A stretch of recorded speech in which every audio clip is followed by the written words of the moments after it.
Hey everyone, thanks for learning to play games. My name is Lance, and today I'm going to start a new series where I take a look at Kickstarters that I'm interested in, go through their page, give you my impressions and opinions on the way that the game looks, if this is one I'm interested in backing, my critiques of the page, how it's laid out, what kind of stretch goals they have, how they're doing funding-wise, and anything else that you guys are interested in.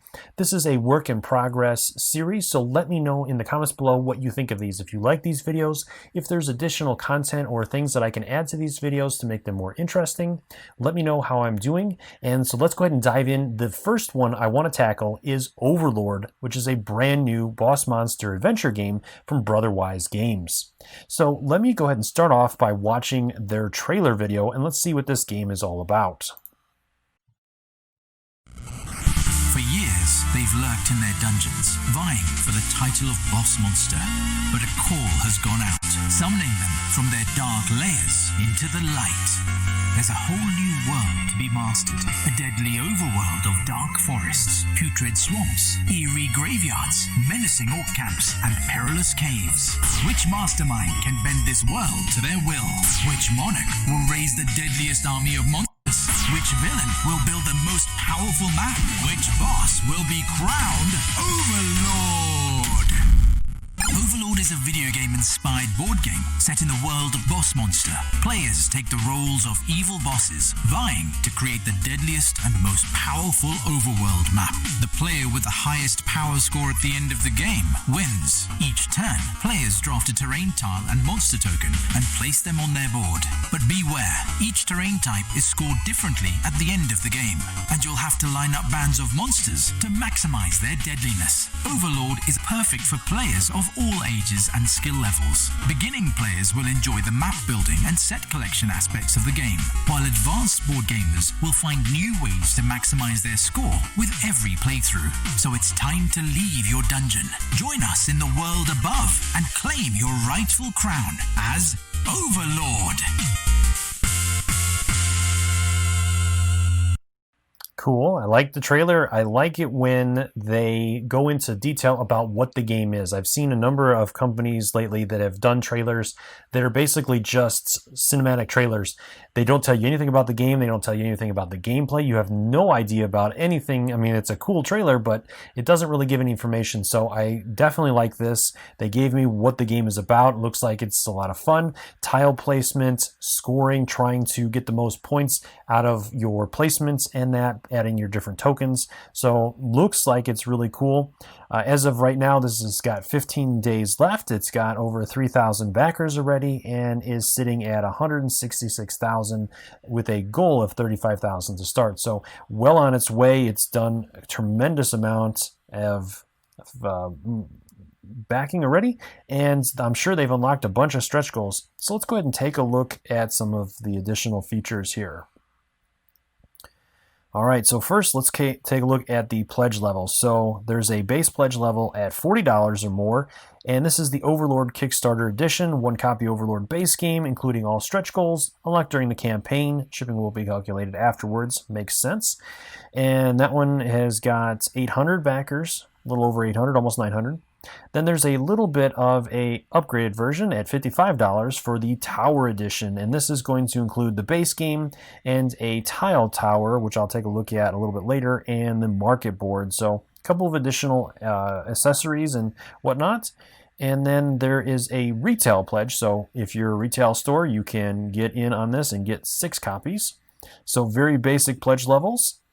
And then moving on down, it is a 1 to 4 player game, 20 to 30 minutes. I would assume that's per player, but that might be overall. So that's awesome. And I love the 8-bit details here. It's just really cool. I like the layouts of the boards in that. All the little different sections, dungeons, lava fields, crypts. Awesome. There's a neat bag, and it's original backer, so this is a Kickstarter thing. And then all the different overlords you can be, or monsters you can be trying to become Overlord. We have some reviews by Rondo, nice.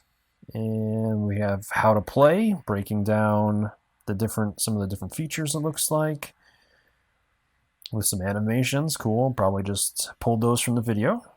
You recruit monsters, and that's where the points come in. So based on how well you're able to place, those are going to get you points. You can take a look at the rule book, and Rondo did a full playthrough. We also have some other coverage. And then they give you a breakdown of the game. I like it when they do this. You can kind of see everything that's included once you choose to back or not, and you can see what everything is. So we get some forest tiles with cobalt monster tokens, cave tiles with the dragon monsters. We have graveyard tiles with skeletons, swamp tiles with witch monsters, camp tiles, orcs, and desert tiles with the sandworms. Very Dune-ish, very cool. And volcano tiles with elemental monsters, summoning circles with some sorcererish kind of guys, and dungeon entrance tiles. Crystal tokens, mini boss tokens, portal tokens, the bag, and then the player boards, and then your boss cards. So there's 4 of those included, it looks like. We have command cards, so those might be another way to get points. And the solo mode, awesome. I love my little bit of solo in there. And the Tower Edition, so this is going to show what that is. So you get everything included in the base game, and then Broken Token, very nice. Did a laser cut tower, that's awesome. Holds all the different tiles, very cool. And then there's a market board. So this looks like it's just aesthetics for your drafting, but I always love that kind of stuff. I love neoprene mats. I love all this little extra stuff just to really immerse you more into the game. Some more feedback from content creators, stretch goals. So let's see what we got here. We got the bag, which is already unlocked. The desert tiles are added. So these advanced tile sets reward you for building sets of connected deserts. Fast, deadly deserts increase your power. All right. Then we have some boss cards. Level up your game. Each player begins with a special boss power and a secret scoring goal. Okay. Then the volcano tiles were added. So the images have already been updated, it looks like, and these are included, or they're just adding additional tiles to the set. The solo mode was added. The command cards unleash your inner villain and invade your opponent's map. Oh, so you get to influence your opponent. That's nasty. All right, cool. I like that.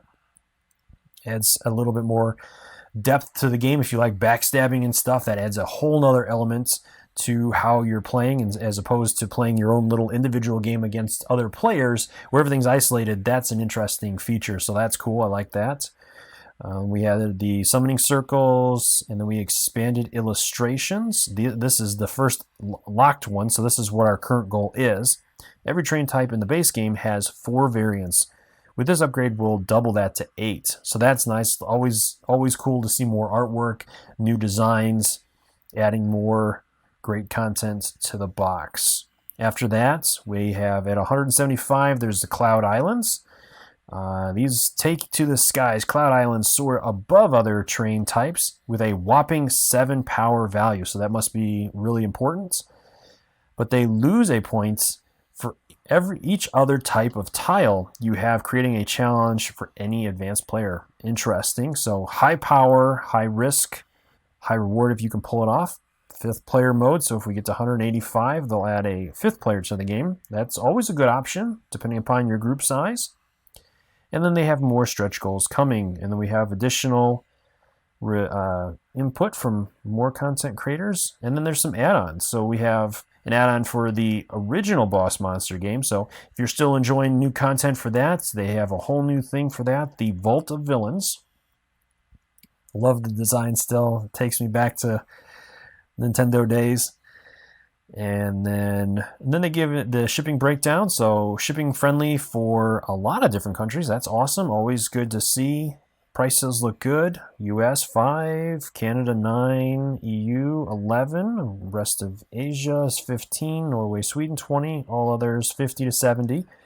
So that starts getting a little high, but I mean, the rest looks really good. I unfortunately I'm in the U.S., so other countries I have no idea what I know that some of them get really expensive, and you can pay almost the same price you're paying for the game, obviously, as it shows here with the other countries.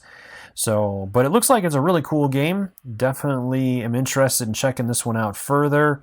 I love Brother Wise's stuff. Really have had a good time with some of their older games and that. Really enjoyed Boss Monster and that. So this is definitely one on my radar, and I will be talking to them about doing some coverage for this one as well once the game is produced.